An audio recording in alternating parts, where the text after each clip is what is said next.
Have you ever tried to swallow or speak or even breathe and you found you were having difficulty doing those things? Normal human interactions with this world, yet they felt challenging for you. You shouldn't have to think about swallowing. You shouldn't have to be able to think about forming your words, speaking, or even breathing. But if you're dealing with those specific issues, there's actually a reason why. All of them are actually more nervous system based than anything else. And I want to break that down for you exactly on today's show. There's so many multiple diagnoses out there of achalasia, et cetera, but what I want to share is how this all comes back to the sympathetic nervous system and fight or flight. So as I said before, swallowing is a normal human muscular activity. You swallow once and then your esophagus, using peristalsis, moves it down that 12 to 16-inch tube into your stomach. You don't need to think about swallowing after the first swallow, right? But some people feel this globus, and that feels like the food's actually stuck in their throat. Remember, there's usually nothing wrong with the throat. Yes, there might be some inflammation, there might be some swollen tonsils, but truthfully, if you feel like the food gets stuck, this is almost always a chronic stress-based situation. And what happens is it directly affects a nerve called the vagus nerve. Now, the vagus nerve is the longest cranial nerve in the body. It literally goes from your brain stem all the way, listen right here, through your throat, right, responsible for speaking and swallowing, through the heart, through the lungs, and into the digestive tract. It literally sends signals from the brain through the throat, the heart, the lungs, and the digestive system, but also digestive-based issues can work in reverse if there's something wrong with the gut. SIBO, parasites, leaky gut and inflammation, food sensitivities, fungal-based issues, all of those can send signals of worry and stress up to the brain. That's why you need to look at the whole gut brain axis. I have a whole show on that. I'm going to link that up today at stephencabral.com/3567. Really important we check that out as well. But now that we understand that there's a nerve that is actually stimulating everything as it goes up and down, either relaxing it or stressing it out, now we can begin to understand, well, if we're stressed out and we're affecting that autonomic nervous system, right? That's fight or flight or rest and relax. Well, it's okay to be in fight or flight sometimes, right? It's not an issue. But think about it. When you're eating or you're relaxed in speaking or breathing, you're supposed to be in the rest and relax. That's the parasympathetic nervous system. So think about it. If you're in fight or flight, you are diverting away the body's natural rest and relax ability, which is what we should be in when we're eating. So it becomes far more difficult to swallow and eat and digest, which is why so many people end up with IBS and digestive issues and acid reflux, because their body's in a chronically stressed state.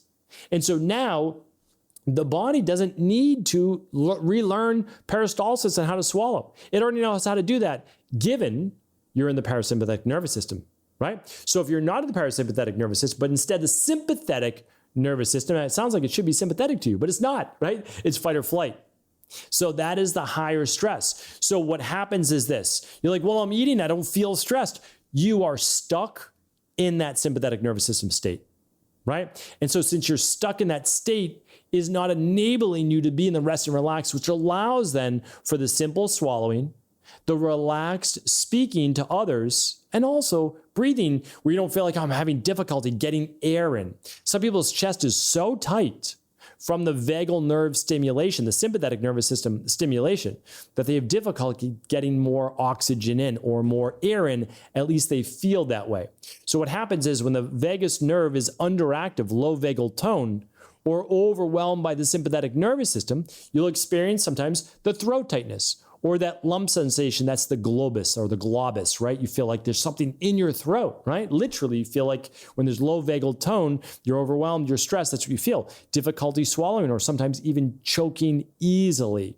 Shallow breathing or chest tightness that I spoke about, or a trembly voice or lack of vocal strength under stress. We kind of know this. Whenever you hear someone doing public speaking, they're not used to it, or they're getting up and talking and they're nervous, very low voice, right? Very high pitch, right? And why is that? It's because they're talking from the back of their throat, not deeper from their chest, and they're just not confident. So they have this weakness in terms of the strength of voice that comes because they're stuck, right? Sometimes probably almost maybe everyone's had a nightmare where they were scared and they couldn't let out a scream. They couldn't let out a voice. They're so stuck in the fight or flight. They're so nervous. They couldn't even scream. That's a real thing. That is in deep fight or flight or freeze. And that's all part of that sympathetic nervous system dominance. So these symptoms are not just in your head, they're in your nervous system, right? So what do? Well, we need to assess, what is this? The very best test is to look at your cortisol levels.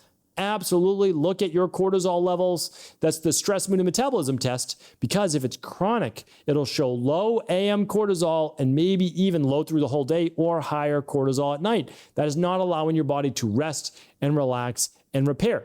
The second best lab is called the minerals and metals test. If you have high levels of calcium and especially sodium, maybe even all 4 of your electrolytes are high, calcium, sodium, magnesium, potassium on that lab test, that's high fight or flight. High fight or flight, high stress. Low on all of those is burnout. Your body has been in chronic stress for many years. Those are 2 really important labs. We can link those up today. Of course, you don't have to get them through my company at Equalife. You could also get them through an Integrative Health Practitioner level 2 or level 3. And that's at integrativehealthpractitioner.org. Your choice, up to you, or work with your local naturopathic doctor. That's amazing as well. But remember, these tests are looking for the underlying root cause. Because if you just go to an ear, nose, and throat doctor, or you go to an endocrinologist and they don't run these 24-hour labs, they don't run the labs that look at cortisol through the whole day, it's going to be difficult to tell. It really is. Most people are going to fall within a low normal or high normal range on blood work. Blood work is great, but it's not enough. That's for sure. All right, inflammation I talked about can kind of swell the esophagus, which is where you're swallowing food down. That's an issue, right? No doubt about it. Looking at omega-6s to omega-3s, that's important. Another one is this. So stress, but also stress at a desk where your head is pulled forward almost the whole day staring at a computer, really bad for posture, not great at all. That can absolutely affect one of the nerves, this trigeminal nerve right behind the ear. I talk about that quite often. And that can actually affect the vagal nerve and inflammation there and be causing issues here as well. Don't forget, though, about trauma. Childhood trauma, or even like right now, relationship or work stress trauma, like things that are, what does trauma mean? It means it's literally traumatic, is a traumatic event in your life. Who's to say what's traumatic for you? I can't say that. Nobody can say that. That's personal, right? So is anything weighing on you heavily? Has it weighed on you heavily for years? This is important to look at. It really is. Talk to a qualified therapist, or use a dynamic neural retraining based system, use a somatic movement system, begin to work with breath work. All of these things are very powerful. The more you use of them, the better. Multiple modalities help to heal the body. And then I would look specifically for gut-based issues. I really would. I work with people with achalasia, trouble swallowing, all those issues all the time.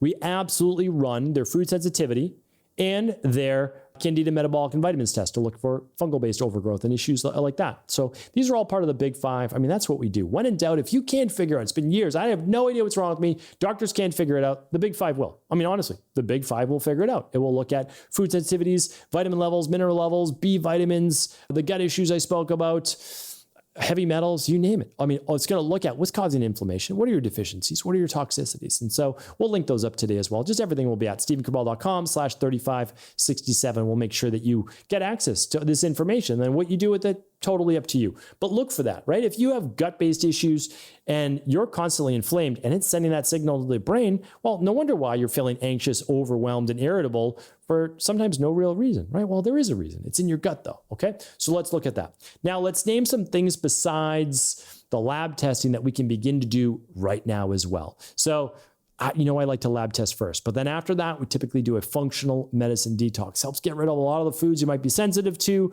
improves overall inflammation. That's stephencabral.com/detox. You can check it out. And if you want to take a free detox course, I would love you to. That's at stephencabral.com/courses, completely free. Take the detox course. You'll learn so much about your overall health, and it is free. Okay, couple more. I love resonance breathing. Just think of it this way. 3 seconds in through your nostrils, 5 seconds out of your nose or out of your mouth.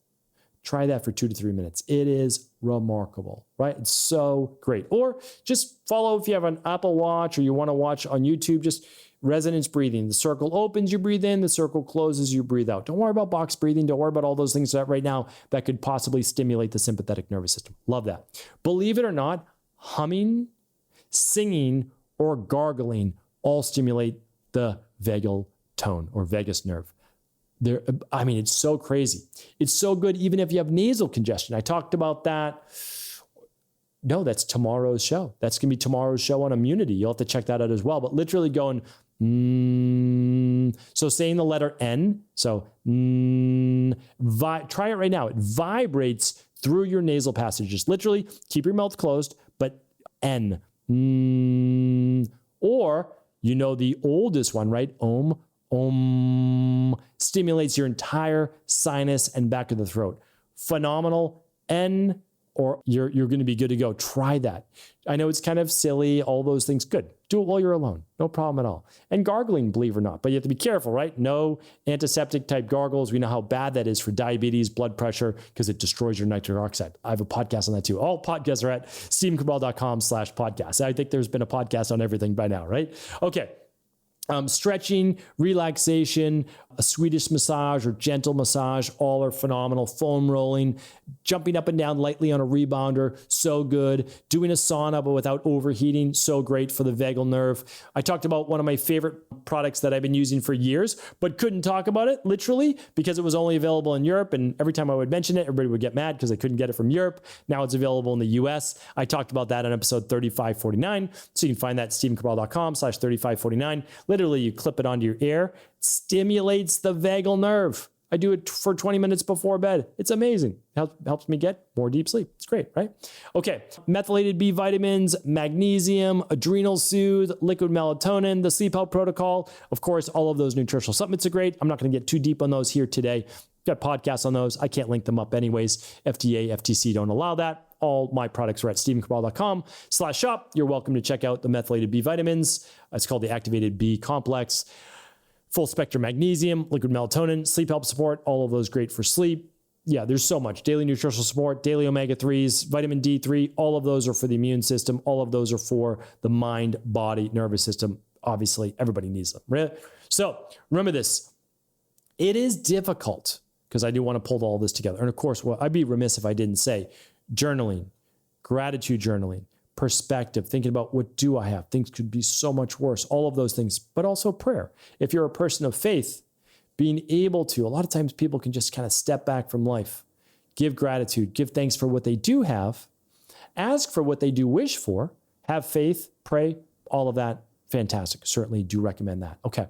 The last part is understanding that if you've tried a lot of different things, if you've tried a lot of different food plans, diet plans, exercise, and still haven't gotten the results that you're looking for, understand that there is always a way to heal. There really is. And the nervous system is one of the best places to look for, but often the most overlooked. I talked about it in my book, The Rain Barrel Effect, the neuroendoimmune system. The nervous system can be stressed. When it's stressed, it throws off your hormones like cortisol and all of the sex hormones. And then it eventually affects your immune system and you end up with autoimmune issues, cancer, et cetera, et cetera. Let's go back. Let's work on the nervous system first. Hopefully today's show was helpful. Thank you so much as always for tuning in. All those show notes are at stephencabral.com/3567 today. Do share the show with anyone you believe it could serve. Take care.